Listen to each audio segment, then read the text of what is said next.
सच्चिदानंद सद्गुरु साईनाथ महाराज की जय। ओम वनस्पतिरसोद्भूतो गंधाढ्यो गंध उत्तमः आग्रेय सर्वदेवानां धूपोऽयं प्रतिगृह्यताम्। धूपमाग्रापयामि साज्जंजवर्ति संयुक्तं वह्निना योजितं मया दीपं गृहाण देवेश त्रैलोक्यतिमिरावह दीपं दर्शयामि दीपानान्तरेण महानैवेद्यं निवेदयामि।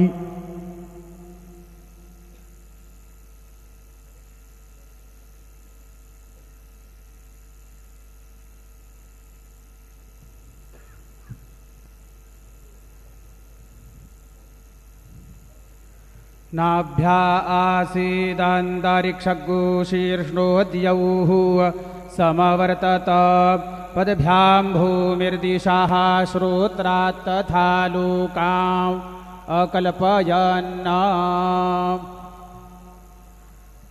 चतुष्कोणमण्डलं कृत्वा तदुपरि नैवेद्यपात्रं निधाय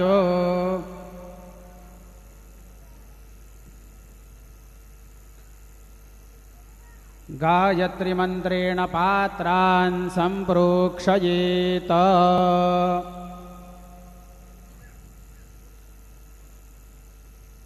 धेनवाः अमृतीकृत्य सत्यन्तवर्तेन परिखिञ्चामि नैवेद्यं निवेदयामि। ॐ प्राणायो स्वाहा ॐ अपानायो स्वाहा ॐ व्यानायो स्वाहा ॐ उदानायो स्वाहा ॐ समानायो स्वाहा ॐ ब्रह्मणे नमः।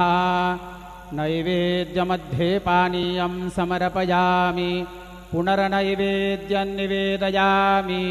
ॐ प्राणायो स्वाहा ॐ अपानायो स्वाहा ॐ व्यानायो स्वाहा ॐ उदानायो स्वाहा ॐ समानायो स्वाहा ॐ ब्रह्मणे नमः।